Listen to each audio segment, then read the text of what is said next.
Salut! Alors, regardez là, je suis avec quelqu'un. Hello, bonjour.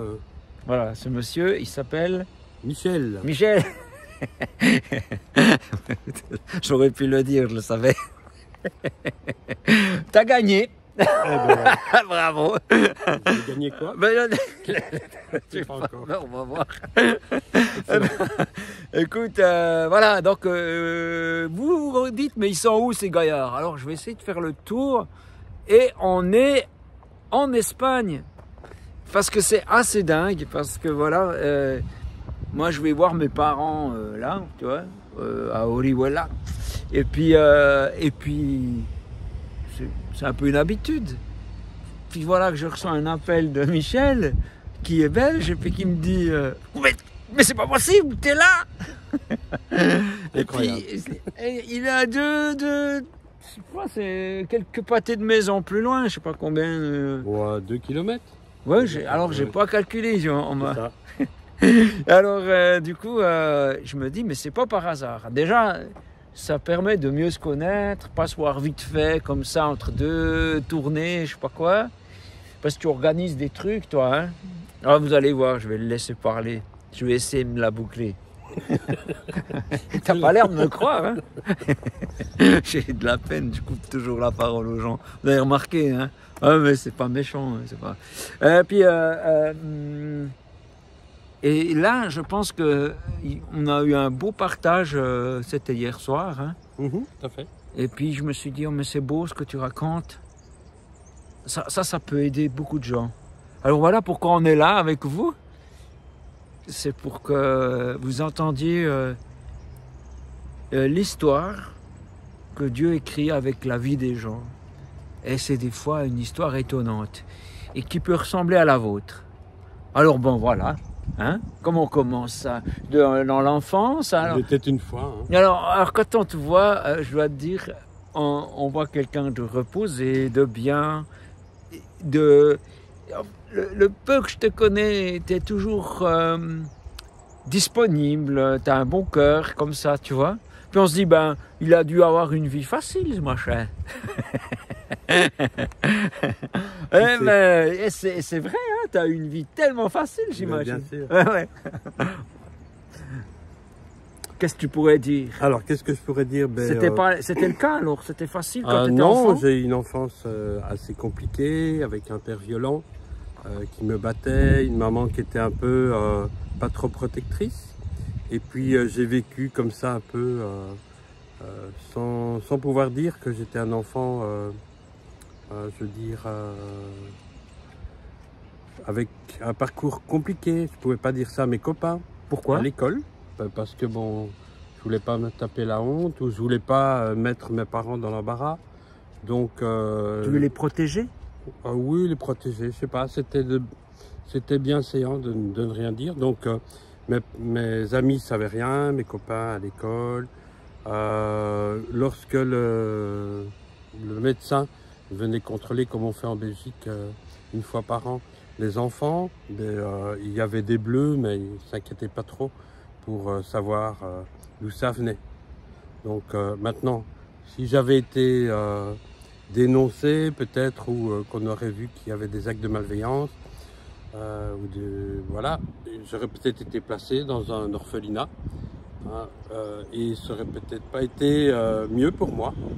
Mais voilà, dans cette trame-là, il y avait toujours Dieu et c'était important.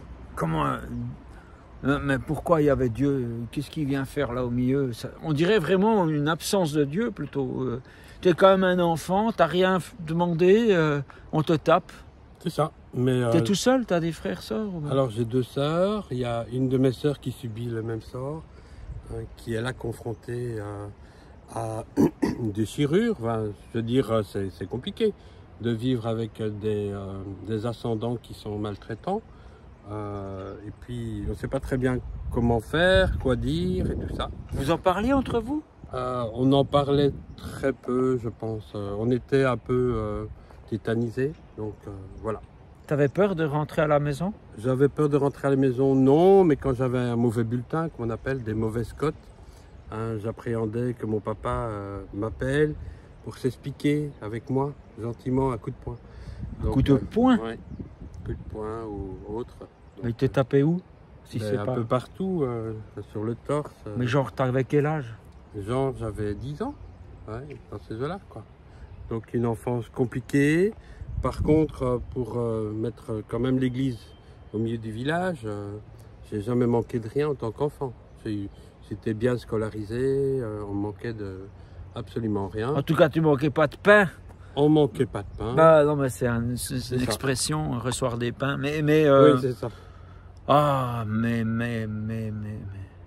t'en parles comme si tu parlais de tes vacances aux Bahamas, c'est ça qui C'est ça. m'épate. Et ça te fait pas mal de repenser à tout ça?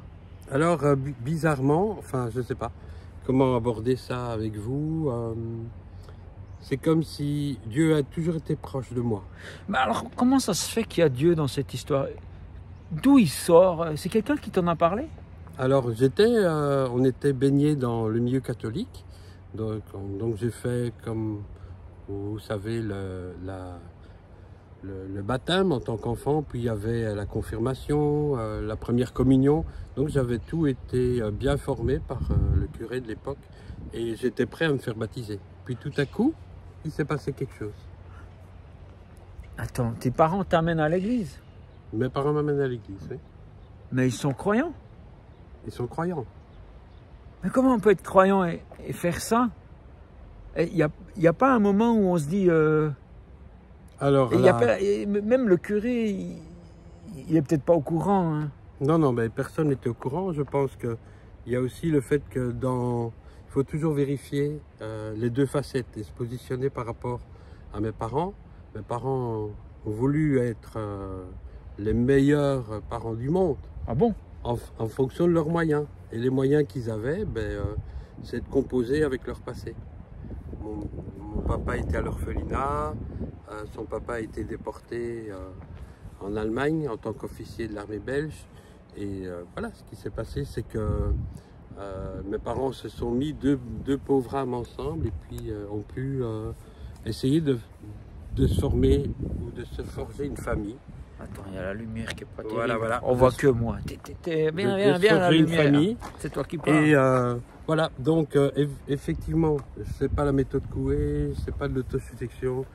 Les coups étaient là, les brimades, c'est-à-dire les paroles qui m'abaissaient étaient vraiment quelque chose qui m'a sans doute anéanti à l'époque, mais j'ai pu me reconstruire petit à petit parce que j'étais pas seul. Il y avait ta sœur. Il y avait ma sœur, effectivement, et puis il y avait Dieu.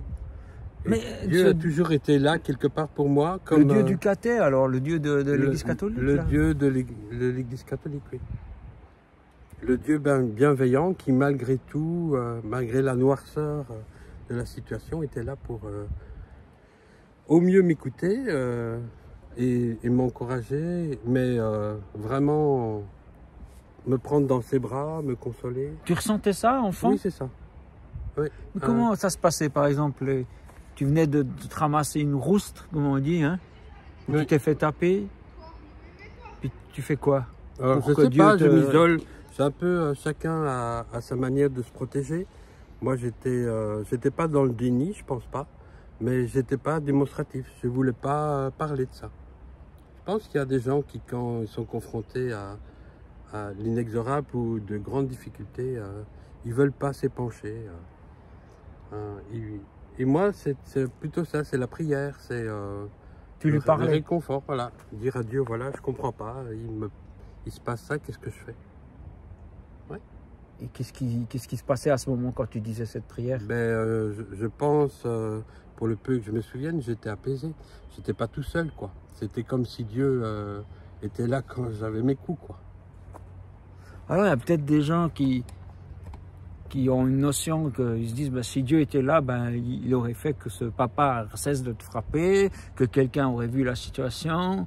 Et voilà, il y a des gens, ils ont même de la peine à croire en Dieu parce qu'ils se disent que ces choses-là se passent. Bien sûr. Et c'est compliqué à comprendre, mais c'est mon vécu, mon ressenti. Donc, chacun a son histoire. Mais c'est une histoire pleine d'espoir. Et c'est ça, plein de réconfort aussi. T'as dit qu'il s'est passé un truc à un moment donné. C'est quoi? Alors j'ai découvert la personne de Jésus personnellement. C'est ça l'idée. Ah, C'est que je connaissais Dieu de manière assez vague. Oui, c'était le Créateur, c'était celui qu'on enseignait à l'Église catholique, hein, le Dieu bon qui a amené son Fils à la croix. Mais j'avais pas de relation avec lui. ah t'es nouveau dans le sombre. Voilà. Tu t'aimes bien te cacher, toi, hein? Oh, Regarde moi, là, je veux pas regarde me ce mettre beau trop jeune en homme, lumière. là. Voilà. Alors, Donc l'idée c'est qu'un jour, mes parents ont accepté la personne de Christ grâce à Billy Graham. mais arrête! Ce bon vieux Billy. C'est ça. Ah, l'Américain, le prédicateur qui remplissait des stades de football. C'est ça. Et Il est venu en Belgique. il est venu en Belgique au stade du Heysel, c'était pas trop loin de la maison, on a été. Et là, son message était évidemment, comme on le connaît, très pertinent et impertinent à la fois, puisque ça nous a remué jusqu'au bout des tripes. Et puis, on a accepté Christ. Alors, toi, tes parents? Moi, mes parents, Tes sœurs? ma grande sœur, oui. Ouais, la petite sœur, non? Elle n'était pas encore née. Ah, Enfin, elle pardon. était Ouais. encore Ok. bébé, quoi. Oh, bah alors tout change, tout va bien après. Ah ben tout va pas superbement bien. Il y a quand même une prise de conscience. Je pense que mon père a commencé à voir c'était pathologique. Il devait s'exprimer. C'était un exutoire pour lui de frapper ses enfants.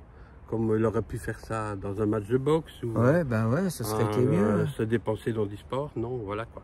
C'était lui son côté, voilà, pour se calmer. Ouais, mais tu veux me dire qu'ils ont fait une prise de conscience par rapport à Dieu et la situation n'a pas changé? Oui, c'est un peu ça. Ça me sidère parce que souvent on entend ben, à ce stade, quand les gens s'approchent de Jésus, leur vie change et puis le passé. Comment ça se fait? Alors comment ça se fait? Ben, je prendrai le cas, j'ai des amis qui sont fumeurs, se sont donnés à Christ, et puis il n'en demeure pas moins qui continuent à fumer. C'est quelque chose, ce sont des gestes, c'est quelque chose, c'est une habitude, oui. Et puis voilà, ou alors ils ne se donnent pas les moyens de quitter la nicotine, mais... Mais moi, je me rappelle de Billy, en fait, parce que j'étais le visiter. Je ne l'ai pas vu. J'ai vu ses copains. C'était aux États-Unis. Puis ils étaient très fiers de me dire que chaque fois que quelqu'un se convertisse, eh ben, ils prenaient leur nom et puis ils les mettaient en contact avec d'autres croyants qui allaient les suivre et puis ils ne s'étaient pas laissés dans la nature. Alors, c'était pas ton cas. C'était mon cas. En fait, il y a une dame, une brave dame qui a fait un suivi spirituel, on appelle ça. Donc, qui a commencé à m'envoyer des livres. T'avais quel âge là? Bon, j'avais 13 ans. Ok. Donc, ça m'a beaucoup aidé à trouver une structure dans Ouais. ma manière de lire la Bible, dans ma manière de rentrer, enfin plutôt dans mes premiers pas de foi, quoi. Quand je me suis donné à Christ, il y a franchement une libération. Qu'est-ce qui s'est passé? Ben, je sais pas. J'étais de plus en plus en contact dans des camps, dans des églises. J'ai rencontré plein d'autres jeunes et tout ça. Et puis j'ai commencé à faire de la musique. Ah oui. Ben, tu avais des gens qui étaient différents que les gens que tu côtoyais avant alors? Oui, c'est ça. Donc, il y avait d'autres milieux. Enfin, c'était... C'était positif? Dans la musique, c'était très positif. Tu faisais quoi comme, J'étais batteur, j'étais chanteur, je faisais les deux, c'était un peu marrant. En même temps? Un peu à la Phil Collins, quoi, ouais. Donc, c'était sympa. Tu lui as tout appris à ce fil. Hein? C'est ça. Viens bien dans la lumière. Voilà. Donc, du coup... C'est quoi? On va changer de côté, puis comme ça je t'empêche de continuer par là. Impeccable. Donc, voilà, la musique, ça m'a vraiment ouvert l'esprit. En plus, ça aide. Hein? On était un groupe qui étions assez novateurs dans le show. C'était quoi, du yodel? Non, pas vraiment. C'était quoi? Donc c'est un groupe rock, folk, pop, Il y avait un peu de ska. Non, on peut trouver ça sur Internet? Pas vraiment. Oh, Mais dommage. Regarde, tu leur fais envie et tu... c'est ça, mais il y a moyen de trouver. Imagine dans ta tête. Je pourrais vous donner des éléments. Donc, Alors, on verra. Si tu m'en donnes, je les mets en C'est lien ça. en bas. Mais sinon, bah, écoutez, vous allez voir. Vous écrivez tout ça, vous allez voir ce qui sort. C'est ça. ressemble à ça. donc je vous donnerai les infos sur le groupe si ça vous intéresse. Ah Donc, oui, bien sûr. Regarde, ils sont là. Tu les vois pas? Ils sont là. Ah ouais, c'est ça. Michel. C'est ça. Donc, de fil en aiguille, de la Belgique natale, on est passé en France, en Suisse, on a fait des tournées. Voilà. Avec le groupe. Avec le groupe, oui. Et puis, Là, t'es loin de la famille. Ça c'est- fait du bien, quoi. ouais, c'est ça, c'est bien. Et puis, moi, je suis extrêmement intéressé par faire des découvertes, des nouveaux amis, nouveaux univers. Donc, moi, ça me plaisait beaucoup. La musique m'a toujours passionné. Les percussions, les arrangements vocaux. Donc, moi, j'étais comme un poisson dans l'eau. Ouais, je comprends. Hein. Et puis, on a fait du studio en Angleterre, dans un très bon studio chrétien. Oh non, mais qu'est-ce que c'est cool. Donc, où il y avait des groupes comme U2 qui ont fait... Quoi? Ouais, il y a des gens qui... Monsieur Bono? Et Cliff Richard, il Mais a arrête. travaillé. Non, c'est dingue, ça. Donc voilà, c'est un studio très connu. Bah ouais. Et puis voilà, moi ça m'a donné, fait pousser des ailes, on va dire ça comme Ah ça, bah la ouais. musique. En Voilà. vrai, tu t'échappes de ce milieu. C'est ça. Ouais, c'est... Oh, ça doit être dingue, ça. Voilà. Et puis en continuité, puisque bon, j'étais à l'école, à un moment donné l'école, ça m'a bavé, hein, ça m'a gavé un peu, on va dire ça comme Ah, ça. seulement à ce moment-là. Non, Moi, c'est dès ouais. le départ. Hein. À 20 ans, j'ai dit à mes parents que je voulais plus faire l'école. Il m'a dit, bah, tu fais l'armée. J'ai fait l'armée, le service militaire Mais à c'est pas l'époque. vrai. Et puis, après ça, j'ai dit, mais c'est bête ce que tu fais. Hein, finis ta scolarité. Donc, je suis retourné à l'école. Et à partir du moment où j'ai quitté l'école, j'ai toujours travaillé. Donc, maintenant, je vais avoir 62 ans l'année prochaine. Je vais être jeune pensionné ou retraité, comme on dirait en France. Voilà, et ça va me faire un bien fou parce que j'ai plein de projets. Mais l'idée, c'est de se reposer. T'as pas compris? Ben. C'est ça, mais on se reposera au ciel. On n'a pas trop le temps sur la terre. J'y crois pas. mais alors donc, et avec tes parents, est-ce que tu as pu une fois essayer d'avoir une conversation à ce sujet? Alors, bizarrement, il y a quelques années avant qu'ils partent, ma soeur me téléphone, elle me dit, Michel, il faut que tu viennes à la maison parce que nos parents se disputent. Donc j'arrive et puis j'essaie de voir qu'est-ce qui se passe, de calmer le jeu. Et à un moment donné, quand c'est plus ou moins calme, je leur dis, écoutez, c'est le moment que je vous parle et que je vous dise ce que ma soeur et moi avons vécu, puisque ma petite soeur avait été préservée de ce genre de brimade. Ah, heureusement. Ouais. Et du coup, j'ai dit, ben, ça va marcher. Hein. Moi, je suis chrétien, mes parents sont chrétiens. Ils vont comprendre quand même. Ouais. Et ils étaient complètement dans le déni. C'est incroyable. Autant mon père, il a regardé ma mère, il a dit, mais qu'est-ce qu'il raconte? On n'a jamais tapé nos enfants. Ma maman ne nous avait jamais protégés, enfin, dans le sens où... ouais, elle s'est pas mise elle entre. s'est pas mis comme rempart entre mon père et nous, quoi. Donc, un jour, ce qu'on a... L'inexorable, c'est-à-dire, enfin, pour moi, qui a été le plus compliqué dans mon enfance, c'est que ma maman, lorsqu'on était battus, est partie de la maison. Est revenue le soir, mais elle nous a laissés tout seuls en face de notre agresseur. Et puis là, du coup, nous, on n'avait plus personne pour nous défendre, ni ma soeur, ni moi. Donc voilà, c'est un cauchemar. Hein. c'est un cauchemar, oui, tout à fait. Et il faut le dire. Mais finalement, l'important, c'est de bien rebondir. Ouais, alors moi, j'aurais dit, c'était l'occasion pour eux. En plus, tu nous dis qu'ils sont partis, j'imagine que ça veut dire qu'ils sont morts. Oui. C'est l'occasion pour eux de ne pas partir avec ça devant Dieu, toi. Oui, eh ben c'est excellent. Je n'avais pas pensé à ça.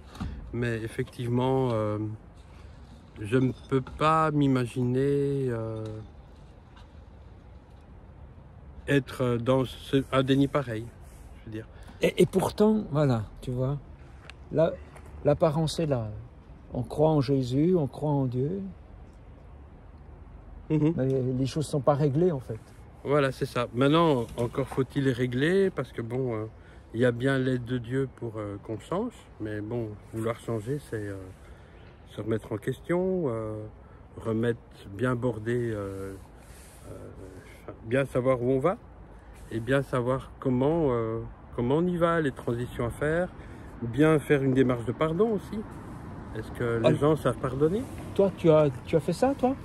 Alors la démarche de pardon, oui, j'ai Comment pardonné c'est mes parents. arrivé? Ben justement, je leur ai dit, écoutez papa, maman, voilà, je reconnais que j'ai souffert de mon enfance, mais je vous pardonne. Et bon, c'est un peu bizarre parce que c'est comme ils disent, tu me parles de quelque chose que je comprends pas. Mais moi, je leur ai dit, voilà, peu importe que vous le croyez ou pas, moi, je vous pardonne. Et quand je suis sorti de la maison, je me suis senti libéré de quelque chose, je sais pas comment dire, du passé. Est-ce qu'avant, tu leur en voulais avant? Mais non, c'est assez atypique parce que je suis quelqu'un de très, très paisible, très démineur, on va dire comme ça. Écoute, je te connais pas assez, mais j'ai eu 2 potes qui ont l'air toujours calmes, mais c'est un faux calme parce que dessous, il y a de la colère. T'as pas eu ça? Alors, la colère, elle était sans doute latente, mais je ne vis pas ni sur la colère, ni sur comment est-ce qu'on va dire, la rancune. Mais en fait, tu as été préservé. J'étais préservé. C'est peut-être cette relation avec Dieu que tu avais déjà enfant. Oui. Parce que finalement, le plus grand mal, c'est ce poison que, une fois que c'est fini, ça reste, tu vois. Bien sûr. Et je ne peux pas l'expliquer. Chacun a son propre parcours. Moi, je pourrais dire que Dieu m'a fait cheminer dans quelque chose de difficile, où je me sentais souvent pas protégé en tant qu'enfant. Mais au fur et à mesure que j'ai grandi, j'ai pu apporter, j'ai changé le mal en bien. Enfin, c'est plutôt lui qui l'a fait. Mais je me suis inscrit, je veux dire, comment expliquer ça? J'ai pu apporter des pistes à des gens en souffrance, en disant voilà. Parce que tu es passé par là. C'est ça, je pense que c'est ça. Dans tout, au lieu de se considérer le passé comme quelque chose de négatif, il faut voir l'avenir et il faut voir qu'on peut être un outil utilisé par Dieu pour aider son prochain. Quand même difficile l'école pour un enfant quand même. C'est ça, donc j'ai jamais formé l'école. Et c'est compréhensible, mais bon, j'ai toujours aimé les gens. Ça, c'est la différence. C'est que j'ai aimé mes parents avec mes limitations. Et je dirais que c'est un peu miraculeux. Parce que moi, je dirais gens, que c'est beaucoup miraculeux. C'est ça. Si Les tu gens veux un ne autre connaissent point de pas, ne connaissent pas. Je raconte pas ça souvent, donc c'est assez exclusif. Ce que je raconte ici auprès de vous, mais je veux dire, ça n'a jamais été comme si du déni, ça n'a jamais été comme si j'étais sur un petit nuage et que je planais. Donc les coups, je les ai bien sentis, les injures, je les ai bien entendues, je veux dire, le fait que j'étais presque transparent, c'est-à-dire que les gens apparemment s'en foutaient de moi, quel que soit l'endroit où j'étais quand j'étais enfant, je me sentais un peu inexistant. Tu penses que c'est parce que tu as développé cette attitude, parce que c'est le message que donnaient ces points ou ces injures? Est-ce que tu as cru ces injures? Ben, on le croit toujours un peu quand on est enfant, hein, qu'on est un gosse de merde. Qu'on le mérite. Voilà, c'est ça. Qu'on le mérite, je sais pas, mais en tout cas, que si ton géniteur dit que voilà, tu as tel ou tel trait de caractère, ben, tu le crois parce que bon, tu peux pas le prendre pour un idiot, quoi. On dit que je sais pas d'où sort cette façon de parler, mais les gens qui battent, ils disent, ben, je la bats si, moi je sais pas pourquoi, elle sait. C'est ça. Et c'est horrible parce que du coup, en effet, la personne qui se fait battre, elle se dit, ben voilà, c'est sûrement parce que si, parce que ça. Il y a un moment où je pense que c'est bien, si, je sais pas s'il y a quelqu'un qui est dans ce cas, tu aimerais lui dire quoi? J'espère pas, j'espère vraiment. Ah ben voilà, si ça me fait penser un peu à une femme violée et elle pense qu'elle a tiré, elle a aguiché quelqu'un alors que c'est pas du tout vrai. Donc il y a des situations où on se trouve et on comprend pas pourquoi ce qu'on attire, soi-disant les personnes, à se faire battre. Moi je pense que j'étais, en tout cas, on m'a toujours dit que j'étais un enfant facile, un enfant aimant, un enfant très spontané. Et tout ça, c'était une vraie joie de m'avoir. Donc je ne peux pas à une minute croire que j'ai suscité l'envie qu'on me batte ou qu'on m'injurie. Mais non, bien sûr voilà, que c'est non. Ça, quoi. Donc évitez s'il vous plaît de faire des amalgames en disant voilà, oui, c'est à cause de moi. Oh mince, ce soleil s'est déplacé, il est nouveau sur moi. Oh mais non. je reviens. Je sais pas. Mais c'est... On y est. C'est spontané, mais... Ouais, voilà, on te voit un peu mieux. Bon, j'espère que vous avez quand même vu quelque chose, mais bon, moi je filme ça à l'arrache, tu vois.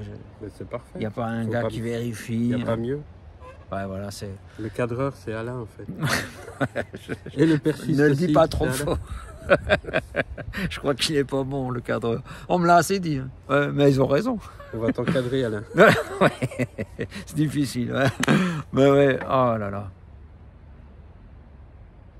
Bah, en tout cas, je trouve que c'est un cadeau que tu fais aux gens de dire ça. Mais je pense que, bon, au fond de moi, j'ai toujours été un bon samaritain dans l'âme. J'ai voulu aider là où je passais. Par un sourire, par des mots gentils, par la prière, par la compassion. C'est ce qui me caractérise, par des encouragements, beaucoup aussi. Et donc je pense que dans mon histoire, le plus important, c'est de se dire que ça m'a servi, que la tristesse m'a servi à changer ça en joie, que mes coups ont changé à comprendre les personnes meurtries dans leur chair, et bien plus dans leur âme. Voilà. Et est-ce que je regrette? Ben oui, c'est sûr que personne ne veut ça. Quand on est enfant, on veut être protégé et vivre le mieux possible. Bien sûr. Voilà. Ce qui est légitime. Est-ce que je m'en veux? Je sais pas. Je pense que j'ai fait. Bon, non, tour de là. rajoute pas ça. C'est ça.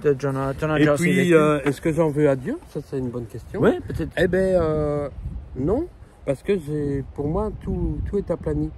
C'est-à-dire que le Dieu que je sers et que Alain sert, on est privilégié d'avoir un Dieu aimant, qui est compatissant, qui est le bon Père, le Père parfait, qui nous fait passer par des difficultés, mais toujours avec beaucoup de direction, de planification. Il n'y a rien qui est fait au hasard. Il n'y a pas une seule fois où Dieu a décidé de nous faire souffrir. Il n'y a pas une seule fois où Dieu a laissé l'ennemi faire sans un contrôle. Non, non, non. Dieu, il maîtrise tous les aspects de nos vies, toutes les circonstances de nos vies. Et je suis persuadé qu'il répond à nos prières. Quoi que vous soyez, quoi que vous fassiez, il est toujours à l'écoute. Ouais. En tout cas, c'est beau de voir que lorsqu'on est avec Dieu, les choses, ça ne veut pas dire que les choses s'arrangent tout de suite, mais le mal ne reste pas. C'est ça. Mais c'est quand même un choix que tu as fait, et puis je te félicite d'avoir suivi ce choix. Et même les gens ne le savent pas, mais ils sont au bénéfice de ce choix. Et puis c'est clair, ça t'est donné comme ça. Il y a des autres qui auraient plus de difficultés. On ne leur jette pas de pierre surtout. C'est ça. Et chacun a encore son parcours. Ouais. J'aimerais vous dire aussi qu'il peut y avoir une minuscule flamme d'une bougie dans une pièce sombre. La lumière est toujours là pour illuminer les difficultés. Tout ce qui peut être le plus noir dans votre circonstance peut être illuminé par la personne de Dieu et illuminé par les chrétiens aussi, parce qu'ils ont vocation à apporter de la lumière. Et t'en as vu des qui étaient genre pas doubles? T'en as rencontré après des qui étaient genre en cohérence avec ce qu'ils disent, tu vois? Il y a de la duplicité partout, mais bon, en général, quand on est chrétien, on le reste si on l'est véritablement, parce que la vie est tellement dure, le témoignage, il y a beaucoup de vigueur et de rigueur, hein, donc il y a des choses qu'on fait, pas parce qu'il faut, parce que la Bible, on la suit, mais on la suit par amour, donc on le fait parce que on sait que Dieu nous donne une carte, et si on suit la carte, on va arriver. Ouais, ça vaut la peine de ne pas rester là où on en est, puis de se dire c'est comme ça, ma foi. Mais et puis alors, peut-être tout le monde ne le sait pas, hein, mais en fait tu es très engagé, tu aides très concrètement. Alors je ne sais pas si tu as le droit d'en parler, tu aides en Afrique, dans des situations dramatiques, des gens qui sont dans des situations dramatiques, enfin je sais pas, tu veux en parler ou? Ben oui, donc mon côté social m'a permis de travailler à Bruxelles parmi les SDF, donc on essaye d'une part de leur donner à manger, des kits d'hygiène, et aussi de leur apporter de l'espoir. C'est bien beau de leur apporter, comme d'autres organisations le font, comme nous, du réconfort. Mais j'aime bien prier avec les SDF. J'aime bien leur donner la littérature, leur expliquer qu'ils ne sont pas seuls, qu'ils peuvent prier Dieu. Et la réponse est très étonnante. Et bien souvent, ils disent oui, je fais ça. Je sais que Dieu connaît ma situation. Ah oui? Ouais, souvent je me dis, ben, ils devraient être fâchés sur Dieu. Peut-être qu'ils ne comprennent pas pourquoi ils sont à la rue. Ouais. Et même des SDF me disent oui, c'est de ma faute. C'est moi qui ai fait, qui ai raté ma vie et j'en subis les conséquences. Donc ça, c'est cet aspect social que je fais. D'une part dans la rue à Bruxelles, mais je suis également dans le Secours protestant, qui est une œuvre chrétienne qui travaille en Afrique et en France. En France dans 5 comités et puis en Afrique au Sénégal. Et là, je suis trésorier national, enfin trésorier de l'œuvre, et puis j'apporte de l'évangélisation, la parole de Dieu dans cette contrée du Sénégal, dans des églises, dans des clubs d'enfants, dans une terre d'islam qui a besoin de connaître aussi la personne de Jésus.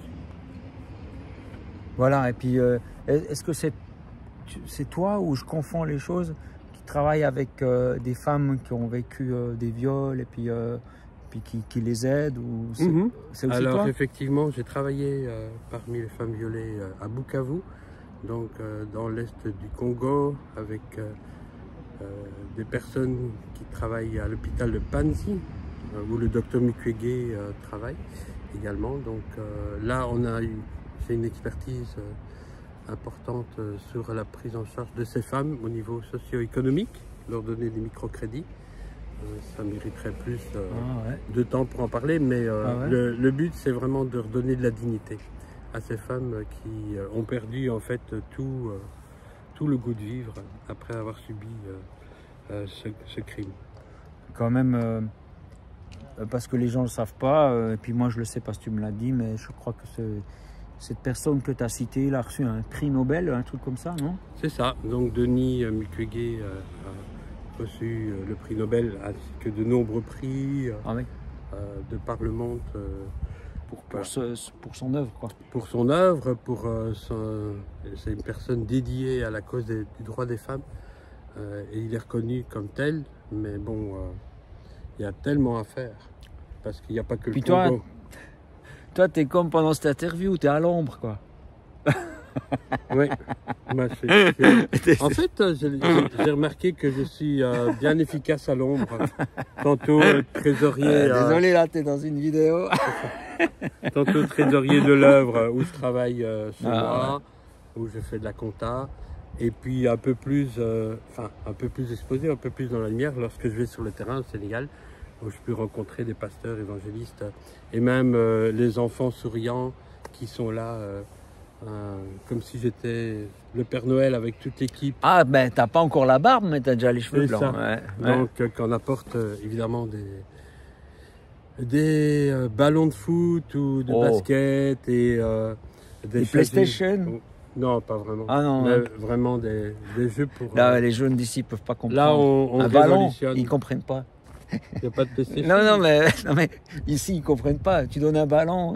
C'est Tu vois, ça. qu'est-ce que tu veux faire avec un ballon? Il n'y a Oui, pas de c'est- manette. Donc, du coup, l'Afrique, ça fait 6 fois que je vais en Afrique en mission et je suis toujours très reconnaissant pour l'expérience que je peux apporter, mais vraiment, je reçois plus que je ne donne. Chaque fois que je vais en Afrique, je respire et j'aide et je suis, je suis toujours interloqué par le travail colossal qu'il y a à faire. Ouais. Là, j'ai vu tu m'avais montré, on s'est pris un temps là, tu m'as montré une vidéo de là-bas en Afrique. C'est tout gris, et tout du désert, et puis là où il y a la mission, là où il y a tous des gens comme toi, c'est tout vert, il y a des fruits, il y a des C'est ça. enfants, il y a un puits. Voilà. C'est quoi l'histoire de ce puits? Parce que c'est assez intéressant. Hein. Ouais, c'est ça. Donc, c'est l'histoire d'un des pasteurs de la Porte Ouverte Mulhouse. Si vous êtes chrétien protestant, vous connaissez sans doute cette église là-bas en Alsace. Donc, ce monsieur, Éric Toumieux, a été envoyé par cette église et Ils en pouvaient plus de lui, ils ont dit va en Afrique, c'est ça? Ouais. Pas vraiment. Ah bon, j'ai mal compris. Non, non, c'est vraiment un couple missionnaire extraordinaire et qui avait un grande folie quand même. Ils ont acquéri un champ en plein désert du Sahel, ils l'ont clôturé. Et Mais puis, pourquoi ce chant? Pourquoi là? alors, c'était une vision de Dieu. Il a reçu une vision. Une vision de reverdir le désert. Non, bah rien, bah, c'est facile. Hein, Et ouais, voilà. ben, facile. Et donc il va en Afrique, il y avait tout Dieu à lui faire, parle, quoi. Dieu lui dit voilà, c'est là. C'est ça. T'es sérieux? Quoi, ben, c'est sérieux. Bah, c'est ça qu'il a fait. C'est ça qu'il Il a a reçu une fait. vision, il a dit je vais acheter ça. C'est ça. Il a reçu des sous de ses copains de Mulhouse. Alors, Et puis- oui, je sais pas très bien comment ça s'est Ouais, fait. bah, on s'en fout. Mais en fait, il a acheté ça. C'est ça. Mais ça ne vient pas vert parce que tu l'achètes. Qu'est-ce Non, qui non. se passe? Alors, qu'est-ce qui se passe? Évidemment, il a fallu trouver un sourcier qui venait d'Italie. Alors qui- attends, on a bien dit sourcier, on n'a pas Sourcier. dit sorcier. C'est pas Ouais. là, c'est pas. c'est J'en pas- vois des là, ils sont tombés dans C'est les ça. pommes. Attends, on va attendre Non, non. qu'ils reviennent. Voilà, je pense qu'ils sont debout maintenant. Ah, ben voilà. Donc, c'est quelqu'un qui connaît la géologie, qui sait exactement où chercher des nappes phréatiques. Donc, Ah, avec des appareils, des trucs. c'est ça, voilà. Et puis, à force de chercher de l'eau, il y avait quelque part un endroit où potentiellement, Je l'ai dit en même temps. Voilà. Ouais, je le voyais il venir. pourrait y avoir une nappe phréatique. Donc, Ah, peut-être. ils ont commencé à creuser. Vous savez, c'est pas au niveau géologique. Plus la qu'un nappe, mètre. elle peut être. Oui, oui, ils étaient à 90 mètres, à 90 mètres pour les Belges. Donc, je pense qu'ils ont creusé jusqu'à plus de 100 mètres. Donc il y a des machines, c'est pas un Il y a mec. des C'est machines, pas toi bien sûr. qui avait une Non. pioche et puis. Bien sûr que non. Ah. Donc, c'est une œuvre missionnaire américaine qui travaille au Sénégal. Ah, ces Américains quand même. Ah oui, sans eux. Ouais. pas. Non mais hein. Ouais. C'est peut-être bien de le dire qu'il y a quand même C'est pas ça. que des trucs chelous. Non, mais c'est Non, parce qu'en ce moment, dans les médias, là, ils se font laminer. c'est ça. Ouais, mais Tout à bon. fait. Ok, ouais. Et puis, de dépit, le sourcier arrive chez Éric Toumieux et il dit voilà, il n'y a rien à Il n'y faire. a rien. Je trouve pas d'eau, Il n'y a pas d'eau. alors que potentiellement il y en a. Et Éric a prié et il lui a dit ben, tu creuses un peu plus. C'est le Seigneur qui lui dit ça. Voilà. Et à un moment donné, il y a de l'eau, mais pas un peu d'eau, quoi. Il y a l'eau qui jaillit. Non. Voilà, c'est incroyable. La nappe était énorme, elle est toujours énorme. Ah oui. Donc, et puis là, tout était encore à faire. Il y avait de l'eau, mais il a fallu structurer le parterre, enfin le périmètre, etc. en différentes plantes, des légumes et tout ça. Et maintenant, c'est une oasis. Il y a 100 hectares de terre verte en plein milieu du désert. Puis les habitants autour, ils voient ça comment? Parce que Alors, l'eau, c'est précieux quand même. Alors l'eau est précieuse et comme vous savez peut-être, en Afrique, le gouvernement crée bien sûr un système de puits et puis un système aussi d'eau courante. Ça c'est fait, mais ici dans certaines villes qu'on visite, l'eau en fait n'est pas assez forte, la pression n'est pas forte parce qu'on est en bout de chaîne. Donc c'est possible de boire de l'eau sanitaire, mais c'est pas possible d'avoir de la pression pour irriguer les champs. Et c'est vraiment l'agriculture qui est la source de nourriture de nos amis sénégalais. Donc on a travaillé avec notre partenaire américain, qui s'appelle Friend in Action, et eux ont creusé des puits dans un village, dans plusieurs villages, mais j'en parle que d'un. Et là, depuis qu'ils ont trouvé la source d'eau, ben, l'eau est beaucoup plus, je veux dire,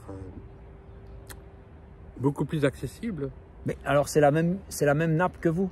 C'est pas la même nappe que le gouvernement. Mais la même nappe que le truc là où Dieu a dit d'acheter? Ah non, non, non, c'est Beersheba, mais bon, ici, non, le village dont je parle, c'est Gorou, mais à Beersheba, c'est la même chose.